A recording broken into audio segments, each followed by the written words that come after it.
Dalam bayang-bayang redup ganggang gelap, ada sesuatu yang tak terlihat tetapi terasa.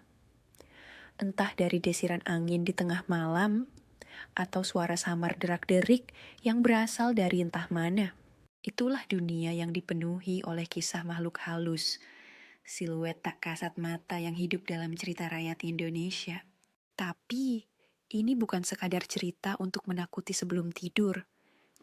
Ini adalah jendela menuju budaya, kepercayaan, dan rasa takut yang telah menjadi bagian mendalam dari jiwa masyarakat Indonesia. Bayangkan, malam yang sunyi, lampu-lampu jalan remang, dan langkah kaki Anda terdengar menggema.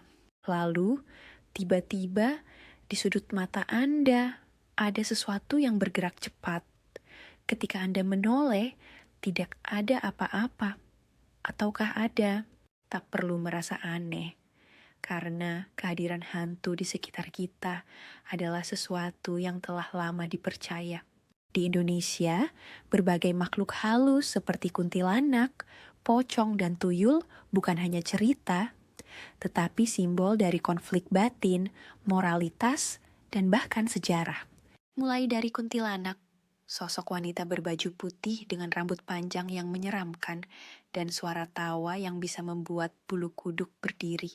Legenda mengatakan bahwa dia adalah arwah wanita yang meninggal ketika sedang mengandung. Menariknya, kuntilanak dipandang dengan cara yang kompleks.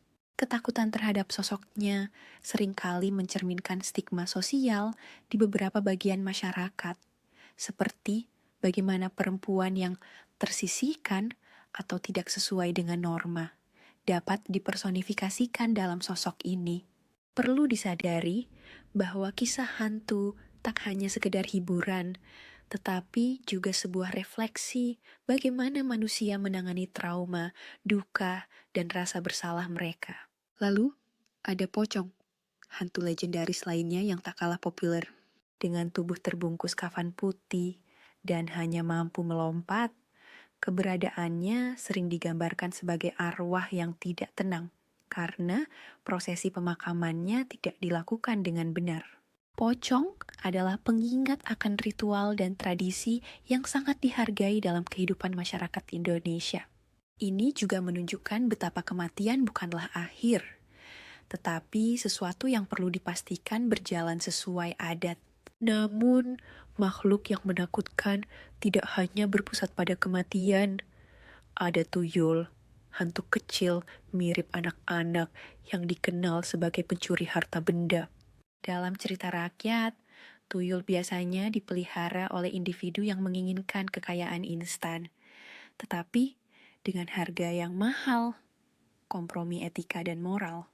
Kisah tuyul sering dipandang sebagai peringatan terhadap keserakahan, bahwa cara-cara cepat untuk meraih kekayaan bisa mendatangkan konsekuensi yang tidak nyaman. Semua cerita ini tersebar dari generasi ke generasi, dari mulut ke mulut, menyusup ke dalam budaya populer, film horor, dan bahkan lagu-lagu tradisional.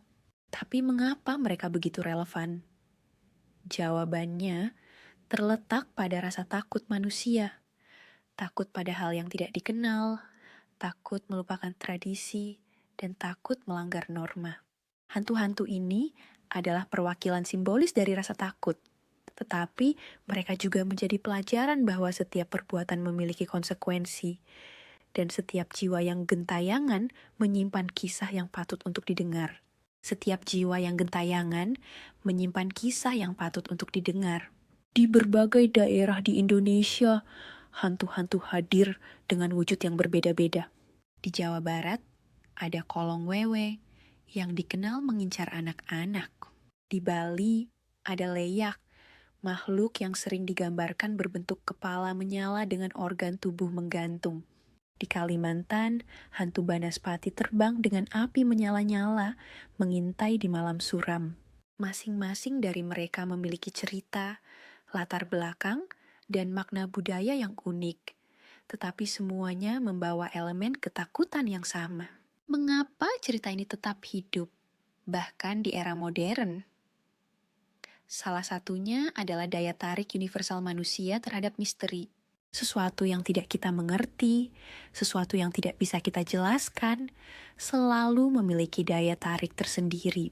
Selain itu, cerita-cerita tentang keberadaan makhluk halus memberi kita kesempatan untuk tetap terhubung dengan warisan leluhur.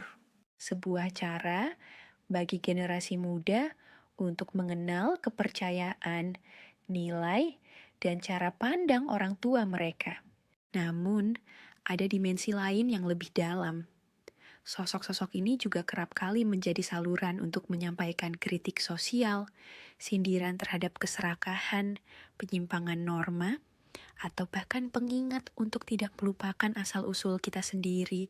Dari tiap tawa kuntilanak hingga lompatan pocong yang kikuk, setiap sosok hantu menciptakan panggung untuk memikirkan kembali kehidupan kita sendiri. Terakhir, kita tidak bisa melepaskan pengaruh teknologi dalam melestarikan legenda-legenda ini. Media sosial, film animasi, bahkan game online kini menjadi cara baru untuk membawa kuntilanak, pocong, atau tuyul ke hadapan generasi digital.